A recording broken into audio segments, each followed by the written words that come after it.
خصوصاً علی سید الرسل وخاتم الانبیاء وعلى آلہ واصحابہ الاصفیاء الاتقیاء الذین هم نجوم الہدایۃ للاقتداء والاہتداء سلام الی قیام الساعة من اتبع الہدى اما بعد فاعوذ باللہ السمیع العلیم من الشیطان الرجیم بسم اللہ الرحمن الرحیم وبالسند المتصل منا عن قتادة عن انس بن مالک عن مالک بن الصعصعة ان نبی اللہ صلی اللہ علیہ وسلم حدثهم عن لیلة اسری به بینما انا فی الحطیم وربما قال فی الحجر مزدجعا اذ اتانی آت فشق ما بین هذه الى هذه یعنی من صغرة نهره الى شعرته فاستخرج قلبی ثم اتیت بطست من ذهب مملو ایمانا وحکمتا فغسل قلبی ثم حشی ثم اعید وفي رواية ثم غسل البطن بماء زمزم ثم ملئ إيمانا وحكمة ثم أتيت بدابة دون البغل وفوق الحمار أبيض يقال له البراق يضع خطوه عند أقصى طرفه فحملت عليه فانطلق بي جبريل حتى أتى السماء الدنيا فاستفتح قيل من هذا قال جبريل قيل ومن معك قال محمد قيل وقد أرسل إلي قال نعم قيل مرحبا به فنعم المجيء جاء ففتح فلما خلصت فإذا فيها آدم فقال هذا أبوك آدم فسلم عليه فسلمت عليه فرد السلام ثم قال مرحبا بالابن الصالح والنبي الصالح ثم صعد بي حتى أتى السماء الثانية فاستفتح قيل من هذا قال جبريل قال ومن معك قال محمد قيل وقد أرسل إلي قال نعم قيل مرحبا به فنعم المجيء جاء ففتح فلما خلصت إذا يحيى وعيسى وهما ابن خالة قال هذا يحيى وهذا عيسى فسلم عليهما فسلمت فردا ثم قال مرحبا بالأخ الصالح والنبي الصالح إلى آخر الحديث أو كما قال النبي الكريم صلى الله عليه وسلم صدق الله العظيم وصدق رسوله النبي الكريم إن الله وملائكته يصلون على النبي يا أيها الذين آمنوا صلوا عليه وسلموا تسليما اللهم صل على سيدنا محمد وعلى آله وأزواجه واصحابه واتباعه وبارك وسلم تسلیما کثیرا کثیرا۔ محترم حاضرین، عزیز بزرگ اور بھائیو، آج 25 جنوری 2023 اور رجب المرجب کا پہلا عشرہ، اس کے ابتدائی ایام 1444 ہجری کا یہ ماہ مبارک بھی ہے۔ آج اسی مناسبت سے کہ رجب المرجب بھی تاریخی طور پر یہ حرمت والے مہینوں میں اس کا شمار ہوتا تھا، اور رجب کے چاند کے طلوع ہونے کے ساتھ ہی نبی اکرم صلی اللہ علیہ وسلم کی دعاؤں میں ایک دعا کا اضافہ ہو جاتا تھا۔ اللہ کے پیغمبر یہ دعا مانگنا شروع کر دیتے تھے، اللہم بارک لنا فی رجب و شعبان وبلغنا الی رمضان، اے اللہ ہمارے رجب اور شعبان کے مہینے میں برکت عطا فرما اور ہمیں اپنے فضل و کرم سے اور اپنے احسان و مہربانی سے رمضان المبارک تک پہنچا۔ اس سے معلوم ہوتا ہے کہ رجب المرجب سے ہی ایک نیا سلسلہ اللہ کی رحمتوں کا، عنایات اور مہربانیوں کا شروع ہو جاتا ہے۔ شعبان میں وہ اور بڑھ جاتا ہے، رمضان المبارک میں وہ اپنے جوبن پر پہنچ جاتا ہے، اور پھر اس کے بعد حج کے مہینے شروع ہو جاتے ہیں، شوال، ذی قعدہ، ذی الحجہ اور محرم تک یہ سلسلہ چلتا ہے کہ یہ رجب اور ذی الحجہ اور محرم یہ وہ مہینے ہیں کہ جن کو اشہر الحرم قرار دیا جاتا تھا کہ یہ حرمت والے مہینے ہیں، کہ اہل عرب بھی ان مہینوں کی حرمت کا، عزت کا خیال رکھتے تھے، ان میں لڑائیاں نہیں کرتے تھے، اپنا کوئی بھی قاتل بھی مل جاتا تو اس کو بھی وہ اس مہینے میں قتل نہیں کرتے تھے۔ پورے عرب میں امن و امان قائم ہوتا تھا۔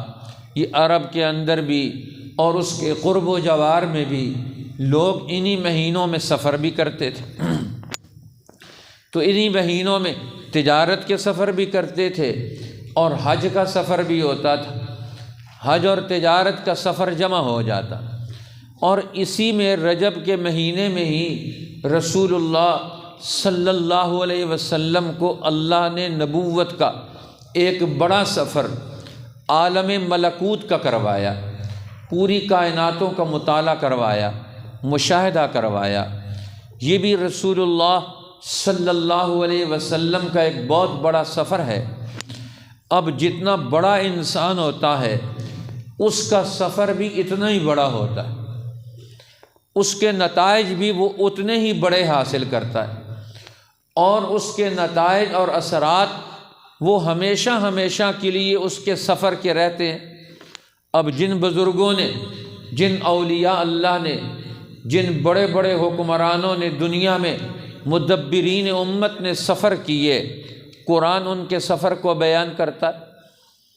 جس طرح موسیٰ علیہ السلام کا سفر ہے، وہ فرعون کے دربار سے نکل کر وہ وہاں سے ہجرت کر کے جا رہے ہیں، وہ سفر ہے۔ مدین تک اللہ نے پہنچا دیا، حضرت شعیب علیہ السلام تک۔ ابراہیم علیہ السلام نمرود کے آگ سے نکل کر سفر شروع کرتے ہیں، اللہ نے کعبۃ اللہ، بیت اللہ تک پہنچا دیا، بیت المقدس تک پہنچا دیا۔ انی ذاہب الی ربی سیہدین، کہ میں جا رہا ہوں اپنے رب کی طرف، یہ سفر ہے اپنے رب کا، اس کی طرف وہ چل پڑے۔ اسی طرح اور بڑے بڑے سفر ہیں جن کا قرآن بھی تذکرہ کرتا ہے۔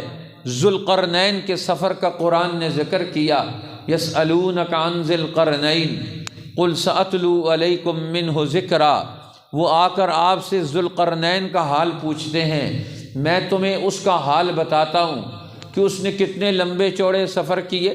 حتیٰ اذا بلغ مغرب الشمس، جہاں سورج غروب ہوتا ہے وہاں تک وہ پہنچ گیا سفر کرتے کرتے۔ اس کے سفر کے اپنے حالات، پھر وہاں سے نکلا حتیٰ اذا بلغ مطلع الشمس، سورج کے طلوع ہونے کی جگہ تک پہنچ گیا۔ وہ بڑا مدبر حکمران، عادل حکمران تھا، دنیا کی، ساری دنیا کی اس نے وہ جتنی زمین تھی اس کو اس نے اپنے قدموں کی جولان گاہ بنا لیا۔ اب یہ ان کا بھی سفر تھا، حتیٰ اذا بلغ بین السدین، پھر اس نے مشرق و مغرب کے بعد شمال و جنوب کا سفر کیا، وہاں بھی آخری درجوں تک پہنچ گیا، یہاں تک کہ اس نے مفسد قوتوں کو، فسادی قوتوں کو اس نے بند کر دیا۔ یاجوج اور ماجوج کے درمیان اس نے صد دیوار کھڑی کر دی، اپنی طاقت، قوت، علم اور حکمت کے ذریعے سے دنیا میں خرابی کرنے والی مخلوق کے درمیان وہ حائل ہو گیا، منصوبہ بندی کر لی کہ کوئی دنیا میں اب یہ خرابی نہیں مچائے گا، وہ کسی کو قتل نہیں کرے گا۔ اب وہ دیوار بن گیا۔ قرآن اس کے سفر کے نتائج بھی بیان کرتا ہے۔ اسی طرح بے شمار سفر دنیا میں گزرے، اور ایک یہ بھی سفر ہے نبی اکرم سرور دو عالم رحمت کائنات صلی اللہ علیہ وسلم کا۔ اب یہ سفر بھی ہے اور سفر بھی اکیلا نہیں، سفر بھی اللہ کے پیغمبر، یہ عالم بشریت کے سردار ہیں، یہاں سے انسانیت کا نمائندہ یہ سفر پر جا رہا ہے، عالم بشریت کا نمائندہ وہ سفر پر چل کھڑا ہوا۔ اب یہ سفر بھی عظیم سفر ہے، جس سفر میں اللہ کے پیغمبر صلی اللہ علیہ وسلم وہ چل کھڑے ہوئے، کہتے ہیں یہ بھی وہ عظیم سفر ہے جس سفر کو لے کر کسی شاعر نے بھی کیا خوب کہا، سبق ملا یہ معراج مصطفیٰ سے مجھے، یہ کہ عالم بشریت کی زد میں ہے گردوں، کہ معراج مصطفیٰ سے ہمیں یہ سبق ملتا ہے کہ عالم بشریت کی زد میں ہے گردوں، یہ پوری کائنات کا نظام، یہ عالم بشریت کے وہ زد میں ہے، وہ ان کے قدموں میں ہے، یہ ان کے کنٹرول میں ہے۔ انسان اگر اللہ کے تعلق کو بنیاد بنا لے تو یہ عالم بشریت کا یہ عظیم ترین کردار، یہ پوری کائنات کو، یہ پورا گردوں، یہ اس کے قدموں کی زد میں آ سکتا ہے، یہ اس پر حاوی ہو سکتا ہے، یہ اس میں سفر کر سکتا ہے، یہ وہاں کے حالات سے آگاہی حاصل کر سکتا ہے۔ لہٰذا وہ کہتا ہے یہ کائنات ناتمام ہے شاید کہ آ رہی ہے دما دم صدائے کن فیکون، اس لیے یہ کائنات ناتمام ہے، اس کائنات میں پورا ہونا، مکمل ہونا، تمامیت اس کی کب آئے گی کہ جب اس میں صدائے کن فیکون یہ ہر وقت لگ رہی ہے کہ اللہ جل شانہ کائنات کے اندر ہر آنے والے دن میں نئی سی نئی تبدیلیاں لے کر آ رہے ہیں، کن فیکون کا یہ صدا ہر وقت لگ رہی ہے، ہو جا وہ ہو جاتا ہے، بندے پیدا ہو رہے ہیں، درخت پیدا ہو رہے ہیں، جانور پیدا ہو رہے ہیں، نئی سی نئی چیزیں وجود میں آ رہی ہیں، پہلی چیزیں پگھل رہی ہیں، ختم ہو رہی ہیں، نئی چیزیں وجود میں آ رہی ہیں۔ یہ ترقی کا سفر، وجود کا سفر، یہ انسانوں کے لیے یہ لمبا چوڑا سفر ہے۔ اسی طرح علم کا سفر بھی ہے، قرآن نے اس کا بھی ذکر کیا کہ حضرت موسیٰ علیہ السلام اپنے ایک نوجوان ساتھی کے ساتھ سفر علم پر رواں دواں ہیں۔ اذ قال موسیٰ لفتاہ لا ابرح حتی ابلغ مجمع البحرین، ہمیں مجمع البحرین تک پہنچنا ہے، جہاں دو سمندر ملتے ہیں وہاں تک پہنچنا ہے، کائناتوں کے ملاپ کا مطالعہ کرنا ہے۔ اب یہ کائناتوں کے ملاپ دنیا میں بھی ہیں، اور کائناتوں کی ساری قوتیں آپس میں ملتی ہیں، وہ بھی قوتیں۔ اب اللہ جل جلالہ ان دونوں چیزوں کی قسمیں بھی کھاتے ہیں، فرمایا والنجم والشجر یسجدان۔ اب دنیا میں دونوں چیزیں چل رہی ہیں، اب انسان بھی ہے، شجر بھی ہے، حجر بھی ہے، پتھر بھی ہیں، حیوان بھی ہیں، یہ سب چیزیں دنیا میں چل رہی ہیں۔ اب یہ اوپر والی کائنات اور یہ نیچے والی کائنات، یہ زمین ہے جس میں پہاڑ ہیں، پتھر ہیں۔ اب کائنات میں زمین کا مطالعہ کریں تو ہمارے سائنسدان، ہمارے فلسفی، ہمارے محققین، ہمارے صوفیاء اور ہمارے داعیان تحقیق وہ اس کی طرف پہنچے ہیں کہ کائنات میں اگر آپ مطالعہ کریں تو کائنات میں زمین کے مطالعے سے آپ کو کیا چیز حاصل ہوتی ہے؟ زمین کے مطالعے سے آپ کو پتہ چلتا ہے زمین میں کون سی مخلوقات ہیں۔ یہاں عناصر ہیں، سب سے پہلی چیز معدنیات ہیں، عناصر ہیں، ٹھوس چیزیں ہیں، جن میں پتھر بھی ہیں، جن میں لوہا بھی ہے، جن میں ہیرے بھی ہیں، جن میں یاقوت بھی ہیں، جن میں بہت ساری چیزیں زمین کے حصے سے وہ وجود میں آتی ہیں، وہ ٹھوس اور معدنی چیزیں۔ دوسری طرف اگر کائنات کا مطالعہ کریں تو آپ کو یہاں درخت نظر آئیں گے، پوپتنے والے درخت، نیچے جھاڑ والے درخت ہیں، بیلوں جیسے بیل بوٹیوں والے درخت ہیں، پھل دینے والے درخت ہیں، پھول دینے والے درخت ہیں، مختلف قسم کے رنگا رنگ پھول اور خوشبو وہ اپنے اندر رکھتے ہیں۔ انسان ان کو دیکھ کر کتنی خوبصورتیاں وہ دنیا میں پیدا کرتا ہے۔ یہ قدرت کی نیرنگیاں ہیں۔ دیکھو قدرت نے کتنے رنگ کے پھل، پھول، درخت، ان کے پتے، ان کی شکل و شباہت، ان کو الگ الگ وجود بخشا ہے۔ اب یہ نباتات کا نظام، پھر اس سے آگے بڑھیں تو آپ کو جاندار چیزیں نظر آتی ہیں، حیوان ہیں، حیوان بھی کتنی قسم کے، ہزاروں قسم کی مخلوقات ہیں، کہتے ہیں 18,000 قسم کی جاندار مخلوقات یہ زمین پر چلتی پھرتی ہے، کوئی سمندروں میں تیرتی ہے اور کوئی کہاں رہتی ہے، کوئی کہاں رہتی ہے، کوئی کس طرح کی مخلوق ہے، کوئی کس طرح کی مخلوق ہے۔ حضرت سلیمان علیہ السلام اللہ نے بڑی حکومت دی، دعا مانگی تھی انہوں نے، رب ھب لی ملکا لا ینبغی لأحد من بعدی انک انت الوہاب، اے میرے رب مجھے ایسی حکومت دے کہ میرے بعد ایسی حکومت کسی کو نہ ملے۔ اللہ نے انسانوں پر، ہواؤں پر اور جن پر، دیاؤں پر اور کتنی قسم کی مخلوقات پر ان کو حکومت دے دی۔ علمنا منطق الطیر، اللہ نے ان کو پرندوں کی بولیاں سکھا دی، جانوروں کی زبان وہ سمجھ جاتے۔ اب اللہ نے ان کو یہ قدرت اور طاقت دے دی۔ اب اللہ کے پیغمبر اللہ کے سامنے عرض کرتے ہیں، یا اللہ تو اپنی مخلوق کا رب ہے، ساری کائناتوں کا، اب میں تیری مخلوق کی جو زندہ مخلوق ہے اوپر زمین پہ چلنے والی، ان کی دعوت کرنا چاہتا ہوں، مجھے اجازت دے دے۔ فرمایا سلیمان یہ مخلوق کی ربوبیت کا نظام یہ کسی کے بس میں نہیں ہے، ہماری حکومتوں کے بس میں ہے تو ساری قوم کی لائنیں لگوا دی، گندم مہنگی، پیٹرول غائب، چیزیں ختم۔ حالانکہ چیزیں ختم نہیں ہوئی، دنیا میں موجود ہیں، ملک کے اندر بھی موجود ہے، صرف انتظامی غفلت ہے، انتظام کنٹرول ہی نہیں ہے کہ کس چیز کی کیا قیمت ہونی چاہیے، کتنی ہونی چاہیے۔ فرمایا یہ تو کنٹرول تو دیا دنیا میں اللہ نے انسانوں کو، لیکن ساری مخلوق کا نظام یہ سنبھالنا اور چلانا، فرمایا سلیمان تیرے بس میں نہیں ہے۔ فرمایا یا اللہ اجازت مانگتا ہوں، اجازت دے دے۔ بڑوں کا امتحان بھی بڑا ہوتا ہے، بڑوں کے ارادے بھی بڑے ہوتے ہیں، ہر آدمی وہ اپنے ارادوں کے اعتبار سے پہچانا جاتا ہے، وہ ساری مخلوق کی خدمت کرنا چاہتے ہیں۔ اصل تو اللہ کے نبیوں میں خدمت خلق یہ کوٹ کوٹ کر بھری ہوتی ہے، ہر مخلوق کی ہم خدمت کر سکیں، ہر انسان کی خدمت کر سکیں، ہر انسان کو ہم کوئی نہ کوئی نفع پہنچا سکیں، ہر مخلوق کو کوئی نہ کوئی فائدہ ہم سے پہنچ جائے، ہمارا بھی اس میں حصہ پڑ جائے۔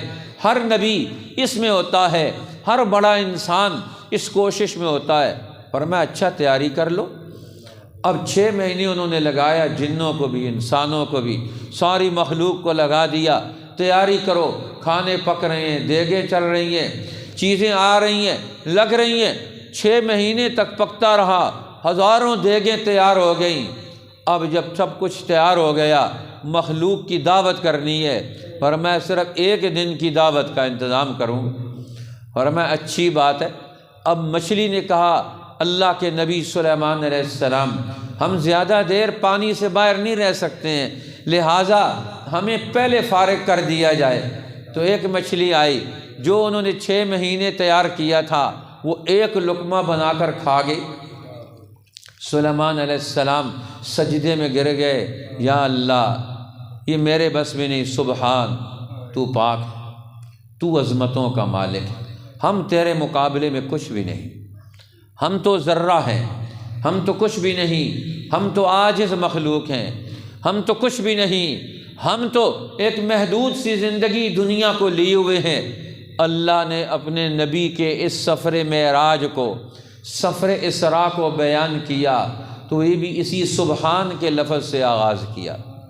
یہ کسی کے بس میں نہیں ہے کہ خود بخود سفر شروع کر دے، خود بخود یہ مکے سے بیت المقدس پہنچ جائے، یہ خود بخود سارے نبیوں کو جمع کر لے، یہ خود بخود جبریل کو بھی لے آئے، یہ خود میکائیل کو بھی لے آئے، یہ خود بخود یہ سارے کام طے کر لے، یہ کسی کے بس میں نہیں ہے۔ یہ سفر کرانا بھی، یہ سفر بھی اللہ کا حکم ہے۔ اب یہ سفر پر جانا بھی اللہ کا حکم ہے، اس سفر پر لے جانا بھی اللہ کا حکم ہے، اس سفر کی منزلیں بھی اللہ کا حکم ہے۔ اس سفر کے قدم قدم پر اپنے پیغمبر کے لیے علم کے، روشنی کے، تصورات، عقل اور شعور کے دریچے کھولنا بھی یہ اللہ کی قدرت کاملہ ہے۔ اس لیے فرمایا یہ سفر یہ حیرت کا سفر ہے، یہ سفر تعجب کا سفر ہے، یہ دل و دماغ کو کھولنے والا سفر ہے۔ ایک عام آدمی کی آنکھ جو دے سکتی ہے، اس آنکھ کو اگلا درجہ دے کر یہاں سے اس نئے سفر پر روانہ کیا جا رہا ہے کہ تمہاری آنکھیں کھل جائیں، تمہارے کان کھل جائیں، تمہارے دل و دماغ میں وسعت پیدا ہو جائے۔ اللہ انسانوں میں وسعت پیدا کراتے ہیں، اس لیے یہ سفر پیغمبر کو کرا کے انسانوں کو وسعت میں لے کر آنا تھا، کائناتوں کی وسعت میں، اس سمندروں میں اسے لے کر آنا تھا۔ اس لیے اللہ جل شانہ نے اپنے آخری پیغمبر کو اس عظیم سفر پر، اس کائنات کے عظیم مشاہدے پر بلایا۔ اور یہ بلایا کس وقت؟ یہ اس وقت بلایا، ایک طرف اللہ کے پیغمبر کے سارے راستے بند کیے جا رہے ہیں، مکہ والے پیغمبر کے راستے میں ہر آدمی کھڑا کرتے ہیں۔ جب دین حق کی دعوت کا لے کر پیغام کھڑے ہوئے، اللہ کے پیغمبر غار حرا سے لے کر جب نیچے اترے تو اس کے بعد مشکلات کا دور ہے، ہر طرف رکاوٹیں، ہر راستہ بند ہے، ہر دروازہ بند ہے، ہر مجلس میں جاتے ہیں تو مجلسوں میں شور و غوغا کیا جاتا ہے کہ پیغمبر کی آواز کوئی نہ سن لے۔ وقال الذین کفروا لا تسمعوا لهذا القرآن، پیغمبر مجلسوں میں جا کر کیا کرتے تھے؟ اللہ کا قرآن سناتے تھے، اللہ کا علم پہنچاتے تھے، اللہ کا حکم سناتے تھے۔ لا تسمعوا لهذا القرآن والغوا فیہ لعلکم تغلبون، جب پیغمبر قرآن پڑھے، دعوت حق دے، پیغام حق سنائے، انسان کو اس کی عظمت یاد دلائے، یہ بتوں اور پتھروں اور شیطانوں کی عبادت اور اطاعت سے نکلنے کا پیغام دے، تو کہتے ہیں والغوا فی، یہاں شور مچاؤ، وہ غوغا کرو اور وہاں بدتمیزیوں کا طوفان مچاؤ، لعلکم تغلبون، تاکہ تم غالب آ جاؤ۔ اب مکی زندگی، اللہ کے پیغمبر کی مشکلات ہی مشکلات، ہر قدم پر سکا چچا ابو لہب، پیغمبر دعوت دیتے ہیں، وہ کہتا ہے اس کی بات مت ماننا، یہ تو دیوانہ ہے، یہ تو مجنون ہے، یہ تو پاگل ہے۔ لوگ مسترد کر کے چلے جاتے ہیں، خاندان والے نہیں مانتے، ہم آپ کی بات کیوں مانیں؟ وہ بھی مسترد کر کے گزر جاتے ہیں۔ ہر راستہ بند ہے، ہر کان بند ہے، ہر آنکھ گزر جاتی ہے۔ اب مقابلے میں رکاوٹیں ہی رکاوٹیں ہیں، یہاں تک کہ گھروں سے بھی نکال دیا، شیب ابی طالب میں بند کر دیا۔ نبوت کے 5 ہجری کے بعد، 5 نبوی کے بعد آپ کو 4 سال کے قریب کا عرصہ شیب ابی طالب کی گھاٹی میں آپ کو اور بنو ہاشم کو مکہ کے سرداروں نے ایکا کر کے، معاہدہ کر کے، پورا سوشل بائیکاٹ کر کے پیغمبر کا، کہ پیغمبر کی دعوت دنیا میں نہیں چلنی چاہیے۔ یہ صدا انسانوں کو آزادی دلانا، یتیموں اور غریبوں کے حقوق کے تحفظ کا اعلان کرنا، یہ مسکینوں اور کمزوروں کے مسئلے کو حل کرنے کے لیے آواز لگانا، یہ آواز بند کرو۔ یہ کون ہے جو غریب اور یتیم کی آواز لگاتا ہے؟ یہ کون ہے جو چھوٹے بچوں کے حقوق کا تحفظ کرتا ہے؟ یہ کون ہے جو غلاموں اور لونڈیوں کے حقوق کے تحفظ کی بات کرتا ہے؟ اس کی آواز مت چلنے دو، بند کر دو۔ اب انہوں نے جیل بنا دیا، شیب ابی طالب میں بند کر دیا۔ بوڑھے ابو طالب اور خواجہ ابو طالب بوڑھے عمر میں وہ وہاں بند ہیں، عرب کے سردار ہیں، لیکن شیب ابی طالب کی اس گھاٹی میں بند ہیں۔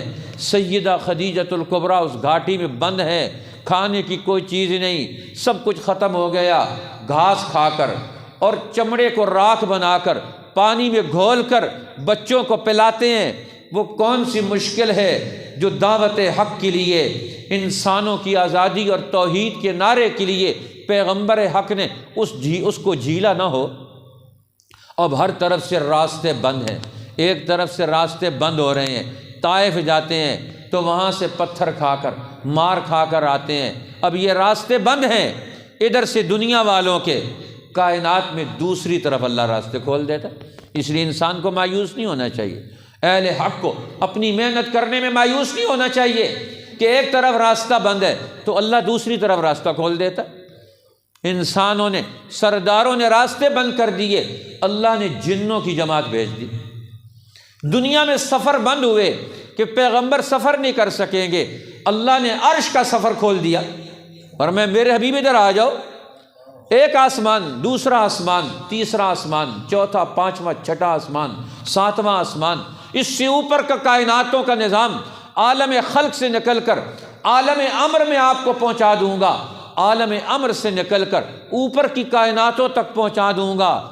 یہ کون ہے؟ میرے پیغمبر کے راستے بند کرنے والے، دعوت حق لے کر دنیا میں دین کا انقلاب، اس کا نظریہ لے کر چلنے والے، ان کے قدموں کو کوئی روک نہیں سکتا۔ آج مسلمان ویسے ہی ڈرے ہوئے ہیں، مایوسی کا شکار ہے۔ یہ سفر معراج کیا ہے رسول اللہ کا؟ یہ ساری قدغنیں، ساری بیڑیاں یہ اڑا کے رکھ دیتا ہے۔ کون اس کو روک سکتا ہے؟ کون ان بیڑیوں کو، ان بیڑیوں اور طوق کو طاقتور بنا سکتا ہے؟ یہ جب انسان کا ذہن بلند ہو اور اس کی نظر عرش پر ہو تو اس کو کون روک سکتا ہے؟ اس کو تو دنیا میں کوئی نہیں روک سکتا۔ تم کہاں تک روکو گے؟ فرمایا یہ رکنے والا سفر نہیں ہے۔ یہ پیغمبر دنیا میں رکنے کے لیے نہیں آئے، بند ہونے کے لیے نہیں آئے، مغلوب ہونے کے لیے نہیں آئے، شکست کھانے کے لیے نہیں آئے۔ یہ تو دنیا میں رہنما بننے کے لیے آئے، یہ دنیا میں امام بننے کے لیے آئے، یہ دنیا میں آگے رہنے کے لیے آئے ہیں۔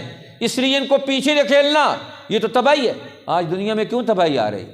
کہ پیغمبر کا مشن پیچھے چلا گیا۔ امامت، اللہ نے امامت پیغمبر کو دی، محمد الرسول اللہ کو دنیا والوں کا قائد بنا کر بھیجا، لیڈر بنا کر بھیجا، رہنما بنا کر بھیجا۔ آسمانوں والے بھی انہی کو رہنما مان، زمین والے ابھی رہنما ماننے کے لیے تیار نہیں۔ وہ کہتے ہیں ہم تو ابھی رہنما نہیں مانتے، پر میں تمہیں تو رہنما ماننا پڑے گا، وگرنہ تو سارے راستے تمہارے بند ہوں گے، کدھر جاؤ گے؟ اس لیے رسول اللہ صلی اللہ علیہ وسلم نے اپنے اس سفر معراج کو خود ہی بیان فرمایا۔ حدیث پاک کی کتابوں میں 45 صحابہ بلکہ اس سے بھی زیادہ صحابہ اکرام سے یہ سفر معراج کی روایات احادیث کی کتابوں میں منقول ہے۔ امام بخاری نے، امام مسلم نے اپنی کتابوں کے اندر تفصیل کے ساتھ اس سفر معراج کو بیان فرمایا، جن میں سے کچھ راوی حضرت ابو ذر رضی اللہ تعالیٰ عنہ، انہوں نے براہ راست نبی اکرم صلی اللہ علیہ وسلم سے یہ سفر معراج کی باتیں سنی۔ اسی طرح یہ صحابی حضرت مالک ابن سعصع، جن کی حدیث آج آپ کے سامنے پڑھی گئی ہے، انہوں نے بھی براہ راست زبان نبوت سے اس سفر معراج کی روایات سنی۔ یہ روایات اتنی دلچسپ ہے، یہ اتنی میٹھی اور شیریں ہے، یہ معلومات اتنے عمدہ اور خوبصورت ہیں کہ صحابہ اکرام رسول اللہ سے ساری زندگی کریٹ کے پوچھتے رہے، سوال کرتے رہے، موقع بموقع سوال کرتے رہے، اور رسول اللہ بھی جیسا موڑ آتا، جیسا موقع آتا ویسے ہی بیان کر دیتے، جیسا موڑ اور موقع آتا ویسے ہی اس سفر کا کوئی نہ کوئی حصہ اللہ کے پیغمبر ضرور بیان کر دیتے تھے۔ جس طرح ایک حدیث میں آتا ہے کہ رسول اللہ صلی اللہ علیہ وسلم نے ایک دفعہ حضرت عمر رضی اللہ تعالیٰ عنہ مجلس میں بیٹھے ہوئے تھے، ان کے مقام کو بیان کرنے کے لیے آپ نے فرمایا، جب میں سفر معراج پر گیا تو جنت میں داخل ہوا، مجھے جبریل نے جنت کی سیر کرائی، جنت کا مطالعہ کروایا، جنت کا مشاہدہ کروایا، تو جنت میں نے گھوم پھر کر ساری چیزوں کو دیکھا۔ ایک جگہ پہنچے تو میں نے دیکھا کہ بڑا خوبصورت محل ہے۔ پوچھا کس کا ہے؟ انہوں نے کہا کہ یہ ایک رجل عربی کا ہے، ایک عربی آدمی کا ہے۔ فرشتوں نے کہا، جو داروغ نگران تھے، رسول اللہ نے فرمایا میں بھی عربی ہوں۔ فرمایا یہ ایک قریش کے ایک آدمی کا ہے۔ انہوں نے کہا میں بھی قریش میں سے ہوں۔ انہوں نے کہا پھر قریش میں سے محمد عربی کا ایک رفیق کار ہوگا، یہ اس کا ہے۔ فرمایا میں ہی تو محمد عربی ہوں۔ فرمایا آپ کے دوستوں میں سے عمر ابن الخطاب کا ہے۔ فرمایا سبحان اللہ، یہ عمر کا مقام ہے، یہ عمر کا محل ہے، یہ عمر کا مکان ہے۔ انہوں نے کہا ہاں۔ آپ نے فرمایا کہ میرا جی چاہا، میں نے قدم بڑھایا کہ اس محل کو اندر سے دیکھوں، اندر جا کر دیکھوں، باہر سے اتنا خوبصورت ہے تو اندر سے اس کا کیا حال ہوگا۔ فرمایا عمر مجھے تیری غیرت یاد آ گئی، عمر مجھے تیری غیرت یاد آ گئی، اس لیے میں نے قدم آگے نہیں بڑھایا۔ حضرت عمر کی آنکھوں سے آنسو نکل آئے اور عرض کرنے لگے علیک اغار یا رسول اللہ، کیا میں اپنی غیرت کا اظہار آپ پر کروں گا؟ فداک ابی و امی، میرے ماں باپ آپ پر قربان، ہم آپ پر کس چیز کی غیرت کا اظہار کریں گے؟ آپ ہی تو ہماری غیرت ہے، آپ ہی تو ہمارا سب کچھ ہے۔ رسول اللہ صلی اللہ علیہ وسلم نے مختلف مواقع پر اسی سفر معراج سے اپنے صحابہ کی نسبتوں کو بھی بیان فرمایا۔ جب واپس آئے تو کہا جبریل، اس سفر کے حالات اتنے عظیم، اتنے اونچے اور بلند، اس کے حقائق اتنے واضح اور اتنے مفید، لیکن میں انسانوں کے لیے جب اسے بیان کروں گا اس سفر کو، لوگ تو انکار کریں گے، اس کی تکذیب کریں گے، اس کو مانیں گے نہیں۔ جو میں اس سفر کے حالات بتاؤں گا تو کون مانے گا، کون اس کو تسلیم کرے گا؟ جبریل نے کہا آپ پریشان نہ ہوں، ابو بکر آپ کی تصدیق کرے گا، ابو بکر آپ کی تصدیق کرے گا۔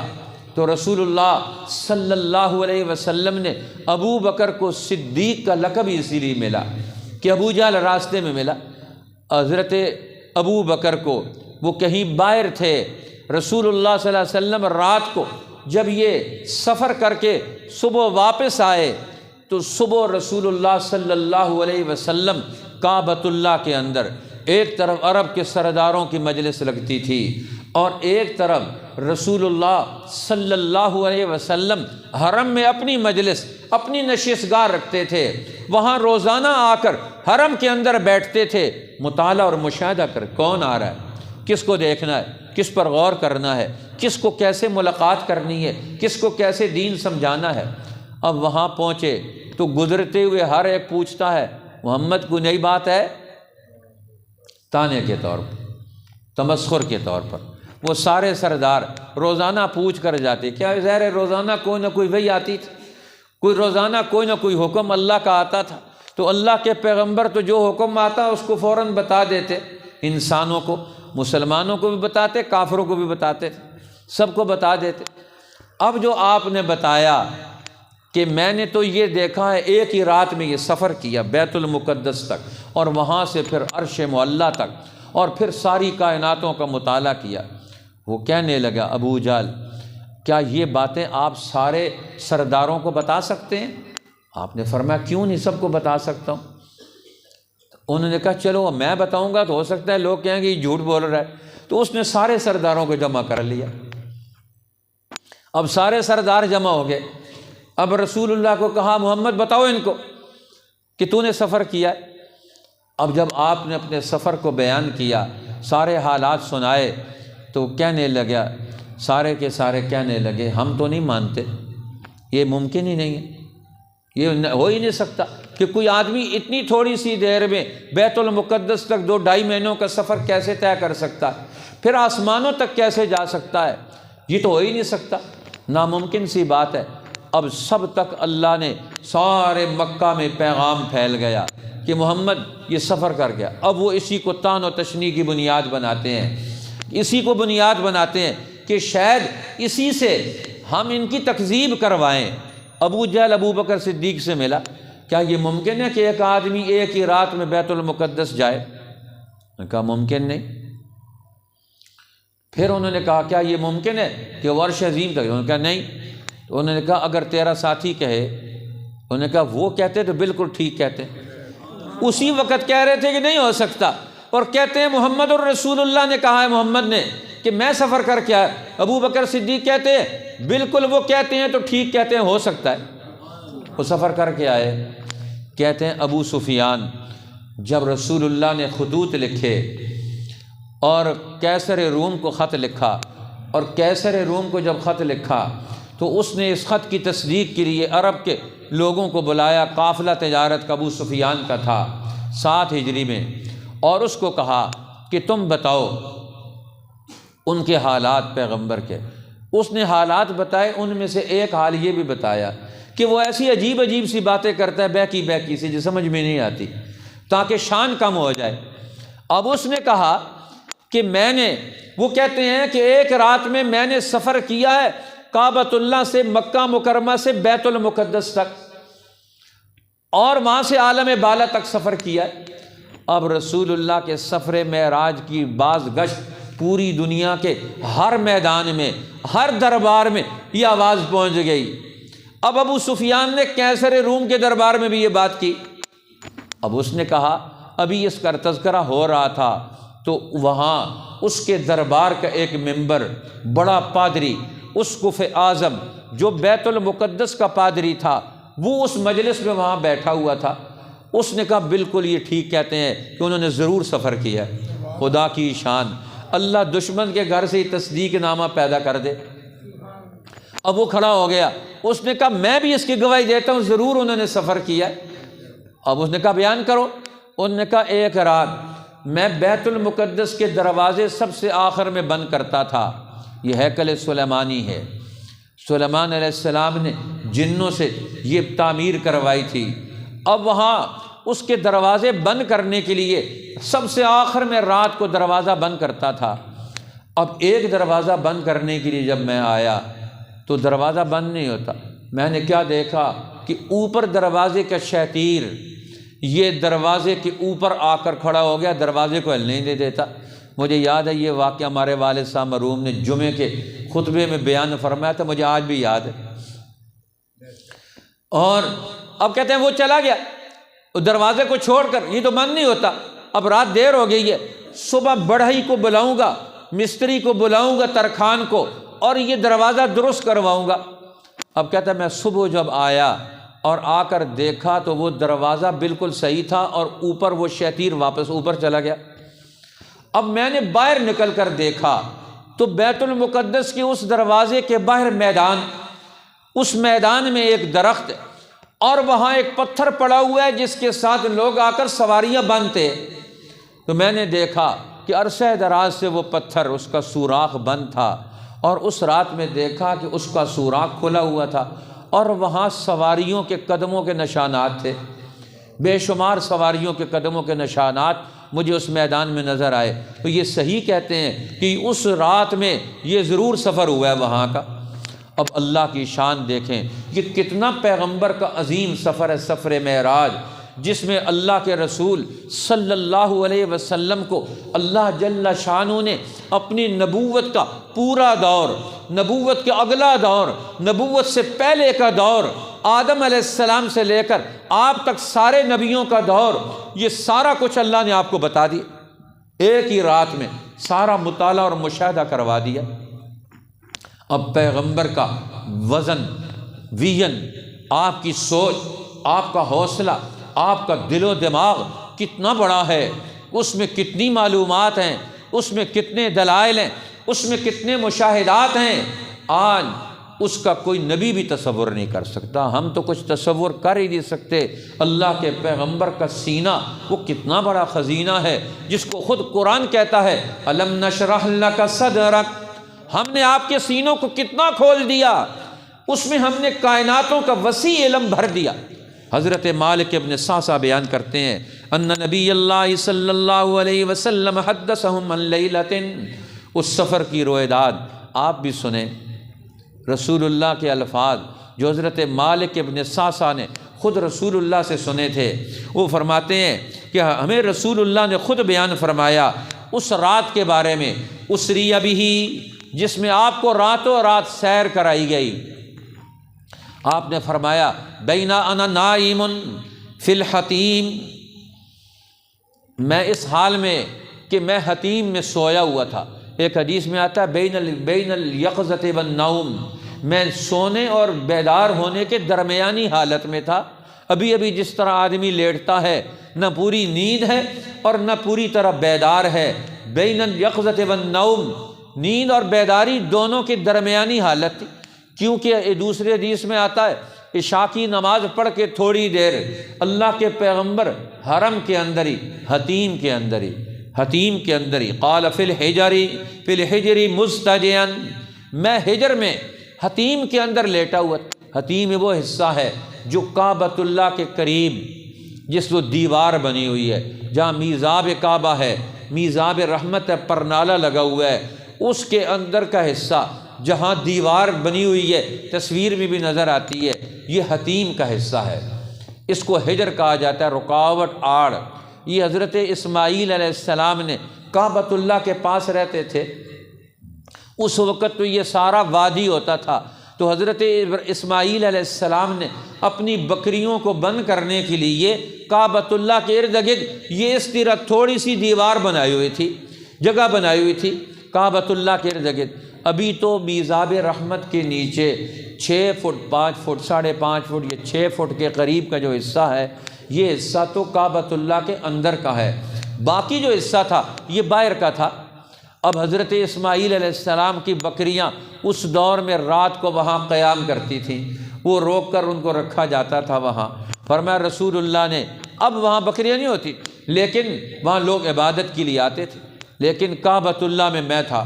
معلوم ہوتا عام لوگ عشاء کے وقت کعبۃ اللہ سے جا چکے ہوتے تھے، مغرب کے بعد سے وہاں سے لوگ جا چکے ہوتے تھے، رات کو وہاں کوئی بھی نہیں ٹھہرتا تھا، کیونکہ کعبۃ اللہ کے ارد گرد دیوار نہیں ہوتی تھی، مسجد بھی نہیں ہوتی، درمیان میں کعبۃ اللہ، مسجد خالی جگہ ہوتی تھی۔ ہاں ایک دار الندوہ، یہ گھر تھا یہاں جہاں مکہ کے سردار جمع ہو کر، پارلیمنٹ تھی ان کی، وہاں جمع ہو کر دن کو بات چیت کرتے تھے، باقی لوگ وہاں سے اپنے اپنے وادیوں میں چلے جاتے تھے، گھاٹیوں میں گھر تھے ان کے دور دراز۔ سب سے پہلے کعبۃ اللہ کے ارد گرد 4 دیواری حضرت عمر رضی اللہ تعالیٰ عنہ نے بنوائی تھی، تاکہ یہاں اب لوگ اگر اعتکاف کریں، رات کو ٹھہریں عبادت کے طور پر، ان کے لیے کوئی مشکل نہ ہو، کوئی ڈر اور خوف نہ ہو، اللہ کا گھر تعلیم و تربیت کے لیے ان کے لیے امن کی جگہ ہو۔ حضرت عمر نے اس کے ارد گرد 4 دیواری بنوائی۔ بین انا نائم فی الحجر مستجعا، اب میں حجر میں بیٹھا ہوا تھا، لیٹا ہوا تھا، تو فرمایا اذ اتانی آتن، آنے والا آیا میرے پاس، فشق ما بین ہذہ الی ہذہ، اب آپ کو اٹھایا اور اٹھا کر لے گئے، اور آپ کو انہوں نے سینے کو آپ نے فرمایا میرے یہاں سے لے کر یہ ناف تک، جہاں تک یہ بال آتے ہیں یہاں تک اس کو چیر دیا۔ اب اس کو چیر کر انہوں نے من صغرۃ نہرہ الی شعرتی فاستخرج قلبی، اب اندر سے دل کو نکالا، رسول اللہ کے دل کو۔ ثم اتیت بطست من ذہب، پھر ایک برتن لے کر آئے، سونے کا برتن تھا، مملوء ایمانا، جو ایمان سے بھرا ہوا تھا، فغسل قلبی، انہوں نے لا کر اس برتن میں میرے دل کو رکھا اور اس میں اس کو دھویا، ثم حسیا، پھر اسے واپس بھر دیا، اعیدا، اور پھر اس کو واپس میرے دل سینے کے اندر لگا دیا گیا۔ ایک دوسری روایت میں ہے ثم غسل البطن بماء زمزم، پھر میرے اندر کو انہوں نے مائے زمزم سے دھویا۔ اس لیے علماء فرماتے ہیں زمین کے پانیوں میں سے سب سے اونچا پانی وہ مائے زمزم ہے، اگر کوئی اور پانی ہوتا تو رسول اللہ کا دل اس سے دھویا جاتا، جنت کے پانی سے بھی نہیں دھویا گیا، دنیا میں یہ سب سے اونچا پانی ہے مائے زمزم۔ اللہ نے اس میں جو صفات رکھی ہیں، خصوصیات رکھی ہیں، صحت رکھی ہے، وہ کسی اور پانی میں نہیں۔ جاپان کے سائنسدان کہتے ہیں اگر پانی زمزم کے پانی کا ایک قطرہ بھی کسی دوسرے پانی میں ڈالا جائے تو یہ اس پانی کی کیفیت کو ختم کر کے اپنا اثر اس پر قائم کر دیتا ہے۔ سارا پانی جس میں زمزم کا ایک قطرہ بھی ڈال دیا جائے وہ آب زمزم کی خصوصیات کا حامل بن جاتا ہے۔ تو رسول اللہ کے قلب اطہر کو دھویا گیا، آپ کے باطن کو اندر سے دھویا گیا پانی زمزم کے پانی سے۔ یہ زمزم کا پانی ظاہری باطنی طہارت بھی عطا کرتا ہے اور باطنی طور پر بھی طہارت عطا کرتا ہے، لیکن اس پانی کی اپنی نسبت ہے، اس کو استعمال کیا جا سکتا ہے کھانے میں، پینے میں، لیکن استنجے میں، وضو کرنا اس سے علماء نے مکروہ لکھا ہے، دوسرے پانی کو استعمال کرنا چاہیے، اگر نہ ہو تو پھر اس وقت اس پانی کو استعمال کیا جا سکتا ہے مجبوری کی شکل میں۔ لیکن فرمایا کہ مائے زمزم سے اللہ کے پیغمبر کے بطن مبارک کو دھو کر پھر دوبارہ اس کو بند کر دیا، لیکن بند کرنے سے پہلے ثم ملئ ایمانا و حکمتا، پھر اس میں ایمان اور حکمت اور دانائی اور عقل کو بھر دیا گیا۔ اب جب یہ آپ کے قلب اطہر کو اگلے سفر کے لیے تیار کیا گیا۔ اب دل کو ہر سفر کے لیے تیار کرنا پڑتا ہے، پہلے دل کی تیاری ہوتی ہے۔ آپ نماز کے لیے آئے، اب آپ درس حدیث کے سفر کے لیے، یہ بھی چھوٹا سا سفر ہے، جو اپنے دکان کو چھوڑ کر، گھر کو چھوڑ کر یہاں تک آئے، یہ بھی ایک سفر ہے۔ انسان کا بھی دنیا کا ایک سفر ہے، انسان بھی اس سفر دنیا پر ہے، یہاں سے آخری اس نے یہ سفر چل رہا ہے۔ گھر اس کا جنت ہے، یہ گھر نہیں ہے دنیا میں جو ہم نے گھر بنایا ہوا ہے۔ ہر آدمی مسافر ہے۔ کن فی الدنیا کانک غریب، حضور نے فرمایا دنیا میں ایسے رہ جیسے اجنبی، او عابر سبیل، یا راہ گزرو، مسافر کی طرح دنیا میں رہو، آگے کی طرف چلنے کا منصوبہ بناؤ، یہاں دنیا کو مسکن مت بناؤ، یہ تو عارضی ٹھہرنے کی جگہ ہے۔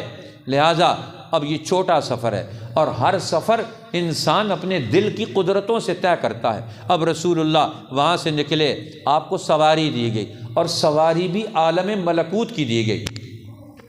آج ہماری سواریاں یہ تو آلودگی پھیلاتی ہیں۔ آج دنیا میں جتنی سواریاں ہیں، دنیا میں پٹرول کی بدبو، ڈیزل کی بدبو، پتہ کتنی قسم کے آلودگیاں، شہری زندگی خراب ہو گئی۔ وہ کہتے ہیں دلی والوں نے وہاں انہوں نے الیکٹرک بجلی کی بس چلائی، بس چلانے کے بعد پھر انہوں نے سال کے بعد تجزیہ کیا کہ 1 سال کے بعد دلی شہر میں یہ الیکٹرک بس کے چلنے کے بعد یہاں ہمارے فضا میں، ماحول میں کیا تبدیلی پیدا ہوئی ہے۔ کہتے ہیں 80% سانس کی بیماریاں ختم ہو گئیں۔ انہوں نے تجزیہ کیا۔ اب یہ جو ہماری سواریاں ہیں، آلودگیاں پھیلاتی، گند پیدا کرتی ہیں، یہ بہت سارے قسم کے مسائل معاشرے میں پیدا کرتی ہیں۔ رسول اللہ کو سواری پر سوار کرایا گیا۔ ثم اتیت بدابۃ دون البغل وفوق الحمار ابیض یقال له البراق، براق لایا گیا، اس پر آپ کو سوار کرایا گیا۔ اور اس سواری کا چلنا کیسا تھا؟ یضع خطوہ عند اقصی طرفہ، جہاں انسان کی نگاہ پہنچتی ہے وہاں اس کا قدم ہوتا تھا۔ ایک قدم اتنا بڑا، ہزاروں نہیں لاکھوں میل پر وہ ایک قدم اٹھاتی اور وہاں پہنچ جاتی۔ فحملت علیہ، میں اس پر سوار ہوا۔ کہتے ہیں ایک دوسرے حدیث میں آتا ہے جیسے رسول اللہ سوار ہونے کے لیے آئے تو اس سواری نے اس وقت اس نے تھوڑی سی جھرجھری لی۔ جبریل نے کہا تجھے پتہ نہیں کون سوار ہونے کے لیے آ رہا ہے؟ محمد صلی اللہ علیہ وسلم۔ وہ سواری شرم سے عرق عرق، پسینہ پسینہ ہو گئی۔ اللہ کے رسول سے سواری بھی شرم کر گئی کہ میں نے کیا کر دیا، کیوں رسول اللہ کے لیے تھوڑی سی رکاوٹ بھی بن گئی سوار ہونے میں۔ فرمایا اب جبریل چلے۔ اب رسول اللہ کا سفر اکیلے نے، اسی لیے رسول اللہ نے اکیلے سفر سے منع کیا، فرمایا اکیلے مت سفر کیا کرو، 2 آدمی سفر ہو۔ خیر الصحابۃ 4، فرمایا بہترین سفر کے ساتھی تو 4 ہیں، وگرنہ کم از کم 2 ہونے چاہیے، 3 ہونے چاہیے، 3 نہ ہو تو 2 تو ضرور ہوں۔ فرمایا سفر میں انسان بہت ساری مشکلات کا شکار ہو جاتا ہے، اس لیے کم از کم 2 آدمی سفر میں وہ جائیں، اس لیے سفر بھی ضروری ہوتا ہے۔ سفر کے آداب بھی رسول اللہ نے بتائے۔ اس سفر سے بھی پتہ چلے کہ اس سفر میں رہنما بھی ہونا چاہیے۔ اب اس سفر میں جانے والے مہمان تو رسول اللہ ہے، لیکن اس سفر کا رہنما کون ہے؟ جبرائیل امین، جو راستوں کا ماہر، چیزوں کا جاننے والا، عارف، عاقل، عالم، سفر کا رہنما وہ ہونا چاہیے۔ اب ہمارے سفر کے رہنما ایسے ہیں، زندگی کا سفر رہنما سے بے وقوف، احمق، جن کو کچھ پتہ نہیں، ہم نے ان کو اپنے سفر کا رہنما بنا لیا۔ اب رسول اللہ صلی اللہ علیہ وسلم جا رہے ہیں اور سفر میں جبریل ساتھ ہے، ایک طرف جبریل ہے، دوسری حدیث میں فرمایا میکائیل بھی آپ کے ساتھ ہے۔ جبرائیل اور میکائیل یہ دونوں ہی اللہ کے پیغمبر کے ساتھ ہیں اس سفر میں، دائیں اور بائیں۔ اس لیے سفر ہجرت میں بھی رسول اللہ صلی اللہ علیہ وسلم کے ساتھ، سفر ہجرت میں بھی آپ ہیں، اور آپ کے ساتھ ابو بکر صدیق ہیں، دوسرے ایک رہنما ہیں عبداللہ ابن اریقط، اور چوتھے آپ کے ساتھ حضرت ابو بکر صدیق کے غلام ہیں، جو خدمت کے طور پر حضرت ابو بکر صدیق نے ان کو ساتھ لیا۔ یہ 4 آدمی یہ سفر کر کے جا رہے ہیں، لیکن شمار تو 2 ہی ہو رہے، ابو بکر صدیق اور رسول اللہ صلی اللہ علیہ وسلم۔ ثانی اثنین اذ ہما فی الغار، رسول اللہ دنیا میں سفر کرتے ہیں تو ابو بکر صدیق ساتھ ہیں، اور آسمانوں کا سفر کرتے ہیں تو جبرائیل امین ساتھ۔ ہمارے بہت سارے بیوقوف لوگ وہ کہتے ہیں کہ جب رسول اللہ سفر پر گئے تو وہاں کاندھا رکھا تو آگے جا کر دیکھا، کچھ لوگ کہتے ہیں حضرت علی وہاں تھے، کچھ کہتے ہیں پیران پیر وہاں تھے۔ سبحان اللہ! بھئی اللہ کے پیغمبر کی شان بڑھا رہے ہیں کہ گھٹا رہے ہیں؟ ان کا تذکرہ، وہ حضور کے امتی، حضور کے دوست، حضور کے شاگرد، وہ اللہ کے پیغمبر کا سفر ہے۔ قرآن آپ کے اس سفر کو صرف بیان کرتا ہے اور کوئی اس سفر میں ساتھ نہیں ہے۔ جبریل تو ساتھ ہے، انسانوں میں سے کوئی اور ساتھ نہیں۔ سبحان الذی یسری بعبدہ، پاک ہے وہ ذات جس نے سیر کرائی اپنے بندے کو، اپنے بندہ خاص کو، بعبدہ، بندے کا ذکر کیا، اپنے بندے کو، خاص بندے کو، ایک ہی آدمی کا عبد کا ذکر کیا ہے۔ یہی اکیلے جا رہے ہیں، وہاں کوئی اور نہیں ہے جی جو کندھا دینے والا ہو۔ پیغمبر کو کسی اور کے کندھے کی کیا ضرورت ہے؟ وہ تو اللہ پر اعتماد کرنے والے، اور اللہ کی ہر رحمت آپ کے ساتھ ہو تو پیغمبر کو کسی اور مخلوق کی کیا ضرورت ہے؟ اللہ کے نبیوں کا بھروسہ ہمیشہ صرف اللہ پر ہوتا ہے، دنیا میں کسی مخلوق پر نہیں ہوتا۔ کسی اور پر اعتماد کر کے وہ اپنی نبوت کا قدم نہیں بڑھاتے ہیں۔ اب یہاں سے آگے بڑھے، اب آسمانوں کا سفر ہے، عالم ملکوت کا سفر ہے۔ یہ ملکوت کی سیر، یہ اوپر والے کائناتوں کی سیر، یہ اللہ کے پیغمبر کو اللہ نے کروائی۔ یہ 7 آسمانوں کے سفر ہیں جن کی علماء نے بڑی تفصیلات بیان فرمائی ہیں، وقت نہیں ہے کہ ان تفصیلات کا تذکرہ کیا جائے۔ اب ہم آتے ہیں اس سفر معراج کے نتائج کی طرف۔ جب رسول اللہ صلی اللہ علیہ وسلم 7ویں آسمان پر پہنچے، حضرت ابراہیم علیہ السلام نے وہاں استقبال کیا۔ اس استقبال میں انہوں نے فرمایا، مرحباً بالابن الصالح والنبی الصالح، مرحباً بالخلیفۃ، مرحباً بالمجیء جاء۔ اب یہ الفاظ ہیں ان کے، مختلف الفاظ احادیث میں وارد ہیں کہ بہترین بیٹے، بہترین نبی، آج آپ نے آسمانوں پر قدم رکھا ہے، اب یہاں سے اللہ کا خلیفہ بن کر آپ نے واپس جانا ہے۔ خلافت تو پہلے سے مل گئی، اب یہاں کیوں جا رہے ہیں؟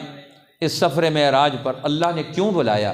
امام انقلاب مولانا عبید اللہ سندھی رحمۃ اللہ علیہ، اللہ ہمارے ان اکابرین کی قبروں پر کروڑہا رحمتیں نازل فرمائے۔ انہوں نے دین کو بڑے اچھے انداز سے سمجھایا۔ وہ فرماتے ہیں کہ رسول اللہ صلی اللہ علیہ وسلم پر کچھ مقامات زندگی میں وہ آئے کہ جس میں اللہ نے آپ پر ساری وحی آپ پر اتار دی، باقی کس بار آتی رہی، اجمالاً ساری وحی آپ پر اتار دی، جس کا تذکرہ خود قرآن نے بھی کیا۔ فَأَوْحَى إِلَىٰ عَبْدِهِ مَا أَوْحَىٰ، پھر اللہ نے اپنے بندے پر وہاں وحی کی، جو کچھ وحی کرنا تھی وحی کر دی، سارا علم دے دیا، جو کچھ آپ کو ضرورت تھا مستقبل کی تعمیر کے لیے، جس صلاحیت کی، جس مطالعے اور مشاہدے کی، جن اصولوں کی، کیونکہ رسول اللہ نے قیامت تک کے آنے والے انسانوں کے لیے معاشرہ، زندگی تعمیر کرنی ہے۔ اب زندگی کا مطالعہ کروایا، زندگی کیسے وجود میں آتی ہے، زندگی خراب کیسے ہوتی ہے، زندگی کامیاب کیسے ہوتی ہے، کامیاب لوگ کون سے ہیں، ناکام لوگ کون سے ہیں، ان سب کا مطالعہ اور مشاہدہ کروایا۔ اب یہ امت کو نیچے جا کر آپ نے پھر تعلیم و تربیت بھی دینی ہے۔ اب اللہ کے پیغمبر اللہ کے دربار میں پہنچے براہ راست، وہاں کوئی اور نہیں، ایک اللہ کی ذات ہے۔ جبریل بھی پیچھے رہ گئے۔ جب وہاں پہنچنے لگے، مولانا اشرف علی تھانوی نے حدیث بھی لکھی ہے، وہاں اللہ کی طرف سے حکم آیا اگلی منزلوں میں جانے کے لیے۔ جب 7ویں آسمان سے اوپر جانے کا موقع آیا تو پہلے تو حکم آیا کہ فیا محمد، یہاں تھوڑی دیر ٹھہر جائیں، تھوڑی دیر یہاں ٹھہر جائیں، مقام ادب بھی ہے، مقام عظمت بھی ہے، مقام رحمت بھی ہے، مقام تجلیات بھی ہے، ذرا یہاں کی ہواؤں کو برداشت کر لیں۔ اس اگلے سفر پر، ہر سفر پر، عالم ملکوت کے ہر سفر پر بھی اپنی اپنی منزلیں ہیں۔ ہر آسمان پر ایک نیا درجہ پیغمبر کو طے کرایا گیا، ترقی کا، بلندی کا، عظمت کا، اور علوم کا، مشاہدات کا۔ اس سے آگے بڑھتے گئے. جب وہاں گئے فرمایا اب تھوڑی دیر یہاں سستا لیں، ٹھہر لیں. اب یہاں سے آگے کا جو سفر ہے جس میں آپ نے اکیلے ہی آگے آنا ہے میرے پاس، اب ٹھہر جائیں. ٹھہر کر وہاں آبزرو کریں، دیکھ لیں. اب اس کو اپنے اندر جذب کر لیں. وہاں کی رحمتیں، وہاں کی ہوائیں، وہاں کی بہاریں، وہاں کی برکتیں، یہ کائناتوں کا اصل عالم امر سے اس عظیم ترین کائنات کے اس مقام پر پہنچ کر اب ذرا ٹھہر کر پھر آگے قدم. پھر فرمایا تقدم یا محمد، اب آگے بڑھیں. جیسے ہی آگے بڑھے تو سب سے پہلے ملاقات ہے، رب سے ملاقات ہے، براہ راست ملاقات ہے. تو اب براہ راست ملاقات میں آغاز رسول اللہ نے کیا. براہ راست ملاقات میں جانے والا آغاز کرتا ہے. سب سے پہلے کلام خود ہی بات کرتے ہیں، پیش کرتے ہیں. آنکھوں میں بھی باتیں ہوتی ہیں، دلوں سے بھی باتیں کی جاتی ہیں، زبان سے بھی باتیں کی جاتی ہیں. کچھ مقام وہ ہوتے ہیں جہاں زبان کی گویائی یہ ادب کے خلاف ہو جاتی ہے. وہاں تو دل کی زبان کو کھولا جاتا ہے، دل کی زبان کو پیش کیا جاتا ہے. مقام عظمت پر، مقام ناز پر وہاں پہنچ کر اللہ کے پیغمبر پہنچ گئے جو سب سے اونچا مقام ہے. اس مقام کا نام علماء، صوفیاء، اولیاء اللہ فرماتے ہیں یہ مقام ابدیت ہے. مقام ابدیت تک پہنچ کر اب اللہ کی بارگاہ میں اپنی عرضداشت پیش کی. اور وہ عرضداشت کیا ہے؟ التحیات للہ والصلوات والطیبات. اب اللہ کی بارگاہ میں یہ تحفہ پیش کیا. اللہ تیری بارگاہ میں وہ تحفہ لے کر آیا ہوں جو تیرے پاس چیز نہیں ہے، وہ لے کر آیا ہوں. آج وہ چیز لے کر آیا ہوں جو تیرے پاس نہیں. وہاں تو بلندی، وہاں تو کبریائی، وہاں تو عظمت ہی عظمت ہے، وہاں تو جلال ہی جلال ہے، وہاں تو ترقیات ہیں. اور میں کیا لے کر آیا ہوں؟ التحیات للہ، میں عبدیت لے کر آیا ہوں، بندگی لے کر آیا ہوں. اللہ تیرے حکم اور فرما برداری کا اعلان کرتا ہوں. التحیات للہ، ساری قولی عبادتیں اللہ تیرے لیے. والصلوات، اور ساری بدنی عبادتیں بھی تیرے لیے. والطیبات، اور ساری مالی عبادتیں بھی تیرے لیے. اب میں سب کچھ تیرا ہوں، میرا سب کچھ تیرا ہے، میرا کچھ بھی نہیں. میں تو تیرا بننے کے لیے یہاں آیا ہوں. تو اللہ کے پہلے ہی بنے ہوئے ہیں، اللہ نے پہلے ہی بنایا ہوا ہے. لیکن اپنی زبان سے بھی کہنا چاہیے اللہ میں تیرا بننے کے لیے آیا ہوں. میری جان بھی حاضر ہے، میری زبان بھی حاضر ہے، میرا مال بھی حاضر ہے. میں ہر چیز تیرے نام پہ قربان کرنے کے لیے تیار ہوں. مقام عبدیت کا یہ وہ اونچا مقام ہے جو اللہ کے پیغمبر نے پیش کیا. اب جب وہاں پہنچ کر یہ عرضداشت وہاں پہنچ گئی، اللہ کی طرف سے جواب آیا. پھر السلام علیک ایھا النبی ورحمۃ اللہ وبرکاتہ. سلام ہو آپ پر اے نبی، اور رحمتیں ہوں آپ پر اے نبی، اور برکتیں ہوں آپ پر اے نبی. وہ جو ہے نا پہلے میں نے ذکر کیا تھا کہ اللہ نے فرمایا ذرا پیغمبر محمد قف یا محمد ان ربک یصلی علیک. وہ حدیث کا دوسرا ٹکڑا رہ گیا ذہن سے اس وقت کہ محمد ٹھہر جائیں، تیرا رب آپ پر اس وقت درود بھیج رہا ہے، رحمت بھیج رہا ہے، اپنی رحمت خاص تیری طرف متوجہ کر رہا ہے. ذرا ٹھہر جائیں اس مقام پر، ان رحمتوں کو لے کر میرے پاس آ پائیں. فرمایا اللہ کے پیغمبر جب وہاں پہنچے جواب آیا السلام علیک ایھا النبی ورحمۃ اللہ وبرکاتہ. تین چیزیں، سلام، رحمت اور برکات، یہ تین بڑی نعمتیں امت کے لیے. ہمیں سلام کی عادت پڑ جائے. آج مسلمان سلام کی عادت بھول گیا، سلام کا مشن بھی بھول گیا، سلام کا پیغام بھی بھول گیا. ہر ایک امت کا ہر آدمی اس کے ذمے جہاں کسی مسلمان سے ملے فوراً اسے السلام علیکم کہے کہ میں تجھے سلامتی پہنچاؤں گا، میں تیرے مال پہ ہاتھ نہیں اٹھاؤں گا، میں تیری جان کو نقصان نہیں پہنچاؤں گا، میں تیری اولاد کو نقصان نہیں پہنچاؤں گا، میں تیرے گھر کو برباد نہیں کروں گا، میں تیرے لیے کوئی نقصان کا قدم نہیں اٹھاؤں گا۔ سلام کہنے کا کیا مطلب ہے؟ کہ میری طرف سے تو امن میں ہو جا۔ آج ہر آدمی دوسرے سے خوف میں ہے۔ اللہ کے پیغمبر جب عرش عظیم سے جواب آیا، سلام کا جواب آیا، دوسری طرف سے رحمت اللہ، اللہ کی رحمت کے مستحق یہ جواب آیا، اللہ کی طرف سے برکت آ جائے یہ جواب آیا، تو اللہ کے رسول نے فوراً اللہ کی بارگاہ میں دوسری عرضداشت پیش کر دی۔ عرش پر پہنچ کر بھی امت کو نہ بلایا، عرش پر پہنچ کر بھی امت کو نہ بلایا، فوراً رسول اللہ نے پڑھا کہ یہ میرے لیے خاص ہے، نہیں، میں اپنی قیامت تک کے آخری امتی کے لیے بھی مانگنا چاہتا ہوں یہ سب چیزیں۔ عرش عظیم پر جو مجھے ملی ہیں، میرے سارے امتی میرے وارث بن جائیں۔ السلام علینا وعلی عباد اللہ الصالحین، یہ سلامتی مجھے بھی ملے، میرے ساتھ والوں کو بھی ملے جو دنیا میں موجود ہیں، جو میرے ساتھ والے قیامت تک آئیں گے۔ عباد اللہ الصالحین، اے اللہ تیرے بندے جو میرے اسوہ رسول پر میری اتباع میں وہ تیرے حکم کو پورا کرنے والے بن جائیں، وہ بھی ان انعامات اور ان عطایا کے مستحق بن جائیں۔ پوری امت کے لیے وہاں سے لے کر آئے، پوری امت کے لیے۔ اس لیے مولانا عبید اللہ سندھی فرماتے ہیں رسول اللہ نے عرش عظیم پر جا کر کیا کیا؟ اللہ نے سفر ہجرت سے پہلے سفر معراج کروایا، اور سفر معراج پر کیا کیا؟ اللہ نے اپنے پیغمبر کو بلا کر حلف لیا۔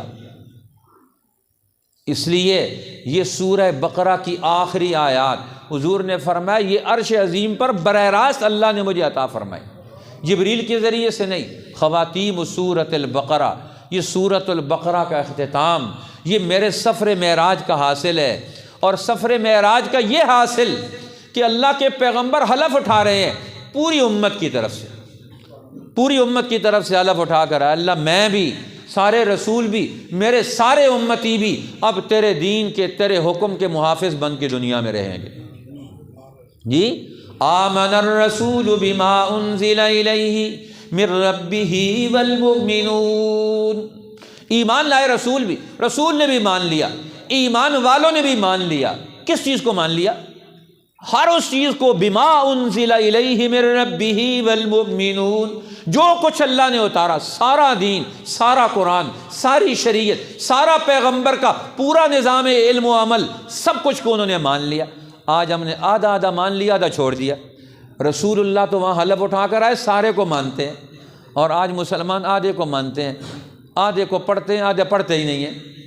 اس لیے یہ پروگرام اس لیے رکھا گیا ہے کہ پورا دین رسول اللہ کا ہم سن مان لیں، پہلے سنیں پھر سمجھیں پھر اس کو مانیں اور پھر اس پر عمل کریں۔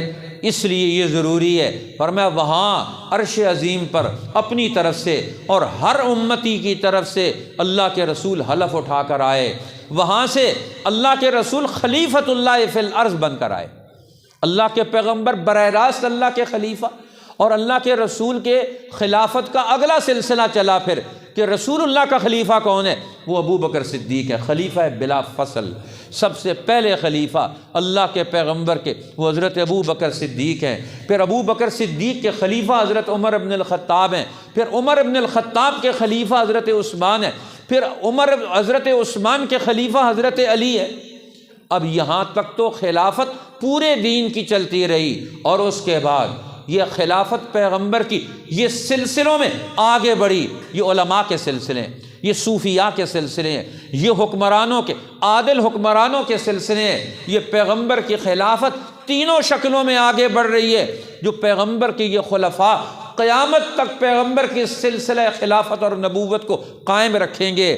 فرمایا یہ جبرائیل امین پیغمبر کے ساتھ وہاں گئے، اور پھر پیغمبر کے ساتھ واپس چھوڑ کر گئے، واپس مکہ میں چھوڑ کر گئے۔ اب یہاں سے ایک نیا دور شروع ہوتا ہے پیغمبر صلی اللہ علیہ وسلم کا۔ اللہ جل شانہ وقت پورا ہو گیا بلکہ زیادہ ہو گیا۔ اللہ تعالی ہمیں دین کی سمجھ عطا فرمائے۔ رسول اللہ کے سفر معراج کا پورے طریقے سے مطالعہ کریں، ہر آدمی، عالم مطالعہ کرے، حکمران مطالعہ کرے، تاجر مطالعہ کریں، مرد مطالعہ کریں، عورتیں مطالعہ کریں۔ سب لوگ امت کے مطالعہ کریں۔ ہمارے لیے اس میں کیا رہنمائی ہے، ہمیں کیا پیغام ملتا ہے، کیا انعامات ملیں، اس میں ہمارے لیے کیا رہنمائی ہے۔ اللہ ہمیں اس رہنمائی کو لینے والا بنا دے۔ وآخر دعوانا الحمدللہ۔